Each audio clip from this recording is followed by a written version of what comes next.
News ఏపీలోని నిరుద్యోగులకు శుభవార్త. కూటమి ప్రభుత్వం జాబ్ క్యాలెండర్ పై కసరత్తు ప్రారంభించింది. శాఖల వారీగా ఖాళీల వివరాలను సేకరిస్తుంది. ప్రభుత్వంలో ఉన్న వివిధ శాఖల వారీగా భర్తీ చేయాల్సిన ఉద్యోగాల వివరాలు అధికారులు సేకరిస్తున్నారు. తద్వారా పకడ్బందీగా జాబ్ క్యాలెండర్ నిర్వహించేందుకు కూటమి సర్కార్ కసరత్తు మొదలుపెట్టింది.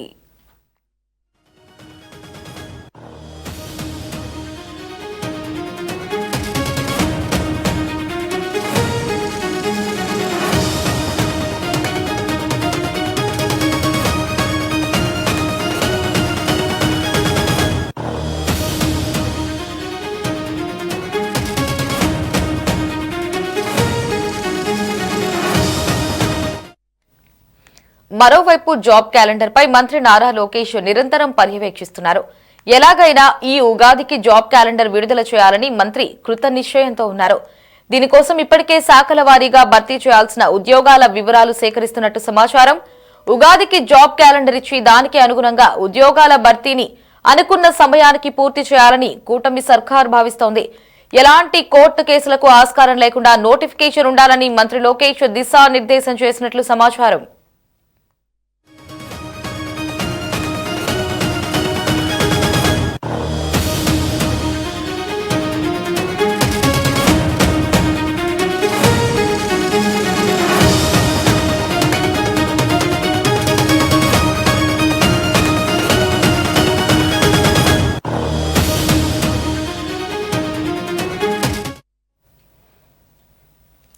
ఈ జాబ్ క్యాలెండర్ కి సంబంధించినటువంటి మరిన్ని అప్డేట్స్ ని మా ప్రతినిధి కాశీరావు ఫోన్ లో అందిస్తారు. కాశీరావు, అప్డేట్స్ ఏంటి? ఆంధ్రప్రదేశ్ లో నిరుద్యోగ యువతకు ప్రభుత్వం శుభవార్త చెప్పనుంది. జాబ్ క్యాలెండర్ పై కూటమి ప్రభుత్వం కసరత్తు ముమ్మరం చేసింది. వివిధ శాఖల వారీగా ఖాళీల వివరాలు సేకరిస్తోంది. పకడ్బందీగా జాబ్ క్యాలెండర్ నిర్వహణకు రాష్ట్ర ప్రభుత్వం అన్ని ఏర్పాట్లు చేస్తా ఉంది. ప్రభుత్వంలో ఉన్నటువంటి వివిధ శాఖల వారీగా భర్తీ చేయాల్సినటువంటి ఉద్యోగాల వివరాలను అధికారులు సేకరించే పనిలో ఉన్నారు. ప్రభుత్వం అధికారుల్లో వచ్చిన తర్వాత ఇప్పటికే గణనీయంగా ఉద్యోగాల భర్తీలు చేపట్టిన విషయం కూడా మనందరూ తెలిసిందే. మెగా డిఎస్సీ ద్వారా ఇప్పటికే 16,347 టీచర్ పోస్టులను భర్తీ చేసింది. కేవలం 150 రోజుల్లోని ఈ ప్రక్రియను పూర్తి చేసి టీచర్ల నియామకాలు విజయవంతంగా పూర్తి చేసింది. అలాగే 6,000 కానిస్టేబుల్ పోస్టులను కూడా భర్తీ చేసింది కూడా ప్రభుత్వం. ఇప్పుడు అన్ని శాఖల్లో ఉన్నటువంటి ఖాళీల జాబితాను సేకరించి ఉద్యోగాలు భర్తీలను చేపట్టాలని సర్కారు కసరత్తు ప్రారంభించింది. ఆర్థిక శాఖపై పడేటువంటి భారము అలాగే ఉన్న ఖాళీలను అన్నింటిని బేరీజు వేసుకొని ప్రతి ఏడాది జాబ్ క్యాలెండర్ విడుదల చేసే ఆలోచనలో ప్రభుత్వం ఉన్నట్లు సమాచారంగా ఉంది. ఉగాది సందర్భంగా జాబ్ క్యాలెండర్ విడుదల చేసి వీలైనంత త్వరగా ఉద్యోగాల భర్తీ చేపట్టాలని భావిస్తోంది. ప్రభుత్వం తీసుకున్నటువంటి నిర్ణయం నిరుద్యోగతకు భారీ ఊరట కలిగించే అంశంగా మనం చెప్పుకోవచ్చు. త్వరలోనే అధికారిక ప్రకటన రావాలని నిరుద్యోగులు కూడా ఆశిస్తున్నారు. ఇక ప్రభుత్వం 16,347 టీచర్ పోస్టులు కూడా భర్తీ చేసింది. ప్రతి ఏడాది అన్ని శాఖల్లోని ఖాళీల గురించి జాబ్ క్యాలెండర్ విడుదల చేయాలని నిర్ణయించింది. దీనికోసమే అన్ని ప్రభుత్వ శాఖల్లో ఉన్నటువంటి ఖాళీల జాబితాను క్షుణ్ణంగా సేకరించి వాటిని భర్తీ చేసే ప్రక్రియను ప్రారంభించాలని ప్రభుత్వం కసరత్తు చేస్తా ఉంది. కొత్త ఉద్యోగాల భర్తీ చేపడితే ఆర్థిక శాఖపై పడే భారాన్ని అలాగే ప్రస్తుతం ఉన్న ఖాళీల సంఖ్యను కూడా జాగ్రత్తగానే పరిశీలిస్తున్నారు. ఆ తర్వాతే జాబ్ క్యాలెండర్ విడుదల చేయాలని భావిస్తున్నారు. వివరాలు సేకరించే ప్రక్రియ మొత్తం పూర్తి చేసి ఉగాది నాటికి జాబ్ క్యాలెండర్ విడుదల చేయాలని కసరత్తు చేస్తున్నట్టు తెలుస్తుంది. ఉగాది నాటికి ఈ జాబ్ క్యాలెండర్ ను విడుదల చేసి వీలైనంత త్వరగా ఉద్యోగాల భర్తీ ప్రక్రియను చేపట్టాలని ప్రభుత్వం భావిస్తుంది. దీనిపై పూర్తి స్థాయిలో క్లారిటీ వస్తుంది కూడా చెప్తా ఉన్నారు. నిరుద్యోగులు జాబ్ క్యాలెండర్ కోసం ఎదురు చూస్తా ఉన్నారు. వాస్తవానికి గత ఏడాది విడుదల చేస్తారని భావించినా ప్రభుత్వానికి సాధ్యం కాలేదు. ఈసారి మాత్రం ఖచ్చితంగా విడుదల చేయాలని చెప్పి కూడా అధికారులు చెప్తా ఉన్నారు.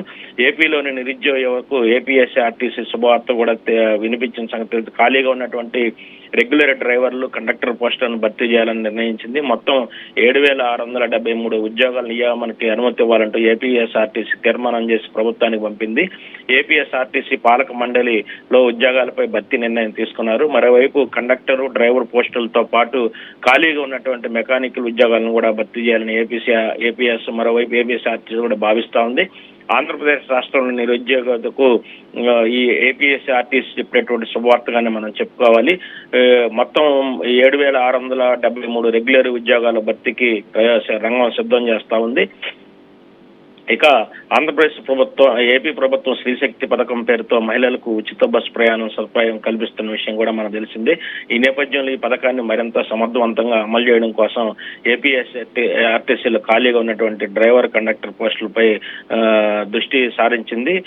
ఇక ఈ డ్రైవర్లకు సంబంధించినటువంటి వేతనాలలో కూడా మరో ఆన్ కాల్ డ్రైవర్ల వేతనాన్ని కూడా పెంచాలని ఆర్టీసీ పాలక మండలి భేటీలో నిర్ణయించారు. వీరికి రోజుకు 800 రూపాయలు ఇస్తుండగా దీన్ని 1000 రూపాయలకి పెంచాలని కూడా నిర్ణయం తీసుకున్నారు. అలాగే డబుల్ డ్యూటీ చేసే ఆర్టీసీ కండక్టర్లకు కూడా శుభవార్త వినిపించింది ఆర్టీసీ. వీరికి ఇచ్చే మొత్తాన్ని కూడా 900 రూపాయలకు పెంచాలని నిర్ణయించారు. మరోవైపు ఏపీలో స్త్రీశక్తి పథకం అమలుతో పాటు ఈ ఆర్టీసీ బస్సుల్లో ప్రయాణికుల రద్దీ పెరిగిన విషయం కూడా మనకు తెలిసింది. పురుషులతో పోలిస్తే మహిళా ప్రయాణాల సంఖ్య భారీగా పెరిగింది.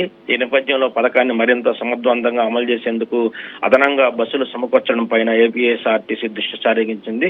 అలాగే డ్రైవర్, కండక్టర్ పోస్టుల భర్తీ పైన కూడా ఫోకస్ పెట్టింది. ఈ క్రమంలోనే 7,673 రెగ్యులర్ పోస్టుల భర్తీకి అనుమతి ఇవ్వాలని ప్రభుత్వాన్ని కోరింది. మొత్తం మీద అయితే నిరుద్యోగులకు శుభవార్తనే చెప్పుకోవాలి. ఈ జాబ్ క్యాలెండర్ పై పూర్తి స్థాయిలో కసరత్తు ప్రారంభిస్తా ఉంది. జాబ్ క్యాలెండర్ పై మంత్రి నారా లోకేష్ నిరంతరం పర్యవేక్షిస్తున్నారు. ఎలాగైనా ఈ ఉగాదికి జాబ్ క్యాలెండర్ విడుదల చేయాలని మంత్రి కృతనిశ్చయంతో ఉన్నట్లుగా కూడా మనకు తెలుస్తుంది. దీనికోసం ఇప్పటికే శాఖల వారీగా భర్తీ చేయాల్సిన ఉద్యోగుల వివరాలను సేకరిస్తున్నట్లు సమాచారం ఉంది. ఖచ్చితంగా ఉగాదికి జాబ్ క్యాలెండర్ ఇచ్చి దానికి అనుగుణంగా ఉద్యోగాల భర్తీని అనుకున్న సమయానికి పూర్తి చేయాలని కూటమి సర్కార్ భావిస్తుంది. ఎలాంటి కోర్టులో కేసులకు ఆస్కారం లేకుండా నోటిఫికేషన్ ఉండాలని మంత్రి లోకేష్ దిశానిర్దేశం చేసినట్లుగా కూడా సమాచారం ఉంది. మొత్తం మీద ఉగాదికి ఆంధ్రప్రదేశ్ లో నిరుద్యోగులకు శుభవార్త వచ్చే పరిస్థితి అయితే ఉంది. Lahari. Right Kasirao, thanks for the updates.